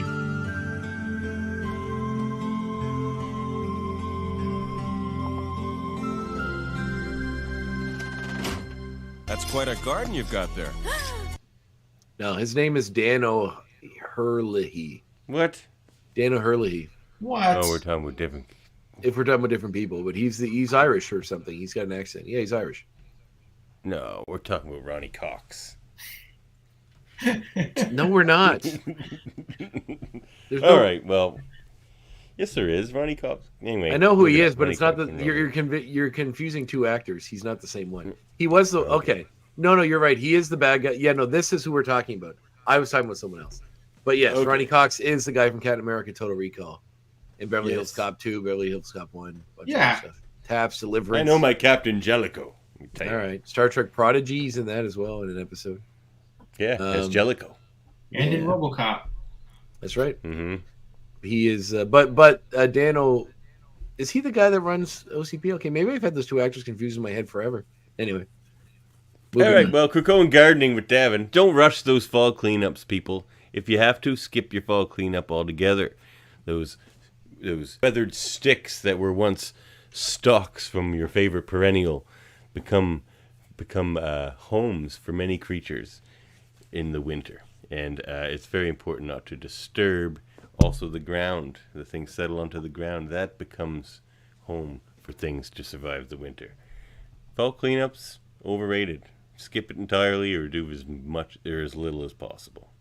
That's Krakoan gardening with Davan. Biodiversity. It's been a while since we did the Krakoan gardening. And to put a cap on this whole Daniel Hurley and Ronnie Cox thing, they're both in RoboCop. Daniel Hurley is the old man, the chief executive of OCP. The next one down is Ronnie Cox, Dick Jones, the senior president of OCP. Yeah. So they're both in, And then you got, what's his face, Miguel Ferreira and Kurtwood Smith under them. If I was a porn star, my name would be Dick Jones. It's a good name. Solid. I always thought mine would be Rumpelstiltskin. I thought that was a good name. That's awful. Come on, You'd that's never great. get work. I think so. I think well, I wouldn't get work for a lot of other reasons. Nothing to do with my name. Oh, really? Do tell. Well, I mean, I don't think I look like the average porn star. That's for sure. You're selling yourself short. Oh, thanks, buddy. Yeah. If I ever get into the business, I'll make sure to send you a link. Oh. Thank you. Everyone's really favorite segment, Up and Adam. Ooh, I like this one. Up and Adam? Yep. Getting better. You can basically talk about whatever you want, Adam, but I was just like, what's something when Adam gets up in the day?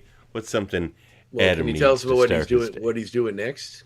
Because I'd be curious about that too. Well, when I that's what are you up to? What are you up to? Work-wise, obviously Miss Marvel, the New Mutant. I'm on for 3 out of the 4 issues. Issue 2 comes out next week, I believe, and then issue 3 next month. And then also next week on the same day is Stuff of Nightmares, Red Murder, which is a 44 Earl Stein thing, right? Yes. 44-page horror one-shot written by R.L. Stein, drawn by me. What was he like to deal with? I don't know. Oh, so you never got to interact with him. It was so he just gave you a script. There's no notes. He didn't get anything back from him. I dealt with my editors. They were the go-between, and they would come. They'd come back to me and they'd say, "Bob loves your work. Bob loves this. Bob Who's loves this that." Bob you speak of? Oh, Bobby Stein. Bobby Stein. The most successful children's author of all time, I think. I think he outbeat what's her face, J.K. Rowling. But man, I loved Goosebumps when I was a kid. Yeah, it's coming back. There's a new series coming up. Yes, there is. Wow. I wanted to show him my official Goosebumps Pogs, which I'm still in possession of. Oh, nice. Did you evolve them? I don't know how many there were. In fact, I got these Pogs with like some kind of Goosebumps special gift pack or whatever. But out of all the Pogs that I ever had, Goosebumps. Yeah. I'm impressed you kept some Pogs. Mine are all gone. Yeah, I have no idea where mine are. Probably in a box somewhere in my parents' basement. Well, but I didn't get to show those off to him, unfortunately. But that book is out next week as well, and it's a lot of fun. And currently, while I don't believe it's solicited, I don't think it'd be a big deal if I said it. I'm back working on Darth Vader for an arc. Awesome. Cool. It's super duper fun. And it's looking good. He's very hot right now because of the Ahsoka TV show. So, Yeah, so I hear. Is she in your series? No, I'm just kidding. Don't tell us anything. That's awesome. No, that's huge. Very cool. Yeah. Must be so much fun drawing Star Wars. I don't know. It seems to be a blast. Yeah, it can be. There's always between Marvel and Lucasfilm, there's a lot of fingerprints on it. So you got to be somewhat flexible with how things are handled. But I'm always curious. I feel like everyone's curious about like the hierarchy of this sort of stuff. Like who makes these decisions and how far does it go? But I feel like if you knew the truth, you'd be underwhelmed. Like it would just be like there's like 4 people that just like it goes through, and then if something gets out that causes a problem, like say the internet blows up because something happens in a comic that someone above them missed, that guy just gets fired and they replace him with somebody else. Like it just seems like it seems like this nebulous thing no one really understands. But I feel like if you knew the truth, it wouldn't be that exciting. Yeah, I think it would be very underwhelming. But like I know from my experience, it's like there's the storytellers at Marvel, and their job is to come up what do we do with Darth Vader for 6 to 12 issues, They pitch that story. Lucasfilm looks it over and goes, "We think this is fine." And then, as soon as it contradicts anything in a movie or TV show, then it might get retconned in a future comic or something like that. But like film will always take precedence over television. Course, yeah. Television will always take precedence over. I feel like it'd be like film, books, comics, and then film like then TV stuff. Then TV, cartoons, yeah, maybe video games, and then you have. I do kind of really respect that they herald the Clone Wars show so highly that they incorporated so deeply into all the live action TV stuff they're doing. Like it's such a big part of, except for Boba Fett, I guess. Even that it references it, but because I guess what's his face in it, Cad Bane, the fact that all these things get played out in that, and everything counts. They're using the whole cow. Yeah, which is cool. I appreciate that. I mean, it sucks he lost all the books, but some of those books were so bad, and there were so many of them that there's no way. And plus, with the comics, I think there's no way you could tell any story that was unique or different, because you'd be like, well, Luke's already fought 96 different versions of the Emperor and all this sort of stuff. By this point, it's well, there's stuff from that expanded universe canon that's being cannibalized. Yes. I'm still waiting for Dash Rendar to come back, or Prince Caesar. I really want to see them come back. I love that series. It was so as a kid reading Shadows of the Empire, it really seemed like more Star Wars in a world where we weren't getting more Star Wars. Sure. So I would like to see that. Well, if it could happen for Thrawn, it could happen for coming Dash. to join the party. Yeah, good point.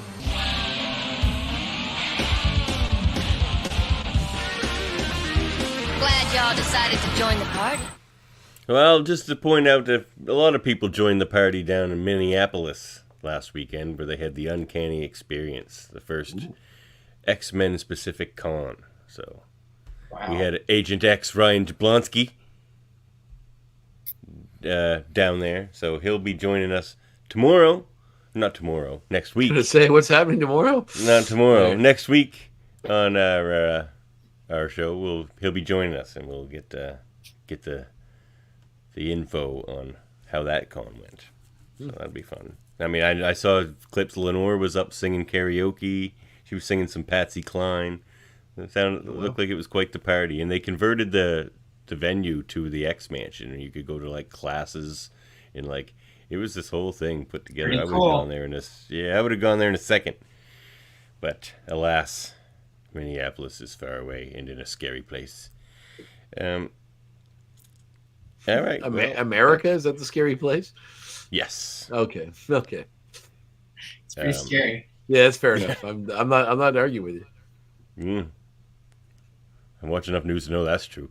All right. Well, what's our homework for next week, Professor? Read some John Byrne comics. That's your homework.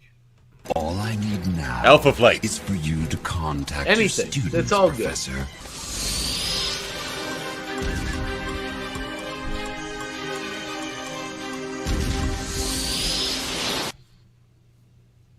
Yeah, just go read some of those. But your actual homework is to read or to watch the next episode. That will be episode number 8 of this this season, Hidden Agendas, in which we meet a young Sam Guthrie.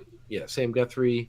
Yep. We see Cannonball's introduction into the series. We only saw him briefly as on a TV screen a few times, but we get our first glance at the X-Force. Well, I guess we saw Cable, but the extended X-Men universe outside of just the X-Men and X-Factor. It's kind of cool. I wish the show had gotten a chance to explore some more of that stuff. It was neat seeing X-Factor for an episode. But it would have been cool seeing X-Force or, even I feel like Cable was around enough they could have had him form X-Force at some point. Yeah. I think that's something they can really do with 97, whereas it's all under the same banner now. Disney owns it all. There's no confusion of properties or anything like that. That would be cool. Also, I'm excited. They just announced, and I'm sure Davan, as a fan of this, you'll appreciate that. They're going to re-release Werewolf by Night in full color. Oh, yeah, I'm looking forward to it. The picture I saw of Werewolf by Night, he looks better in color than he did in black and white, and he looked great in black and white. Yeah, I really dug how they did that series. I really, really dug that. But I am excited to see it in a different way, and even see more of Man-Thing in his delightfully foresty greens. Oh, right. That'd be great too. And the Stone and Ted. Elsa. Yeah, so, yeah, Ted Salas. Ted Salas. Poor man's Swamp Thing. Yeah.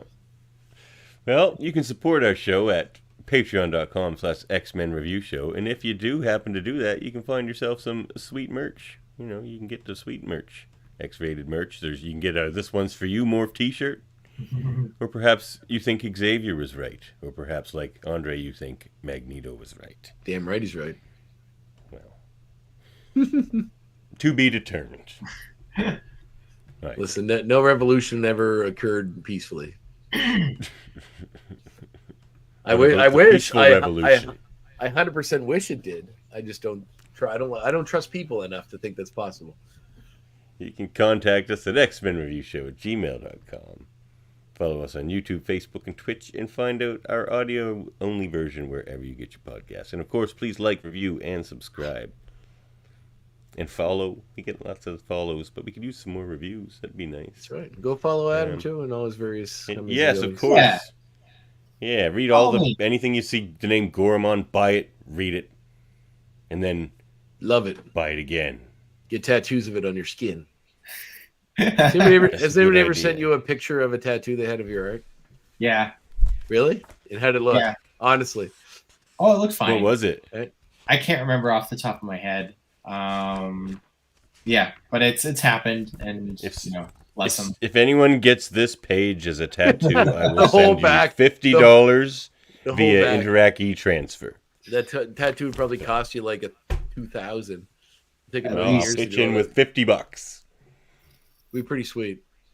Mm-hmm. A pretty epic back piece, yeah. And you can find everyone in our glorious federation at ufpodcast.com, which we are a proud member of. Quick rundown. We've got Hold Up a Movie podcast. André just helped us finish off season 1. Season 2 will be coming up soon with space movies is our first one. And Dave Mater will be joining us for that episode, but he also runs Super Mater Brothers. They are brothers, where they review reality shows. And we also do Mary Mater Marvel Society over there, where we review the MCU stuff as it comes out. Davan, did you find a way to do Event Horizon in the space episode? No. What? You're not doing Event Horizon yet? Come on. No, it was going to be one of my multiverse picks. It's not a multiverse movie. It's I know, they opened up a gate to hell. That's it could be a different dimension. You don't know. It's a good space movie. It is a good space movie. But I know it's good, and that's not the point of our What space movies are you doing? I picked Outland, starring Sean Connery. That's a really good choice, actually. I fully support it. It was the first movie I ever bought on DVD. It's so good. It's a space western. It's great. Yeah, and of course, cousin Dave picked Apollo 13. Yeah, I suppose. Or as I call it, An American Astronaut. Very nice. And what did Chris pick? Ad Astra. Well, that's a good one. Brad Pitt movie or something? Yeah, it actually is a good movie. But I feel like thematically... No, I guess not. I guess that's actually probably the best mix of movies you guys have picked so far for the series. As far as thematically... Andre's always complaining about our pick. Well, no, because sometimes they pick movies that are really off the... Like, not like very tangentially close to whatever the theme is.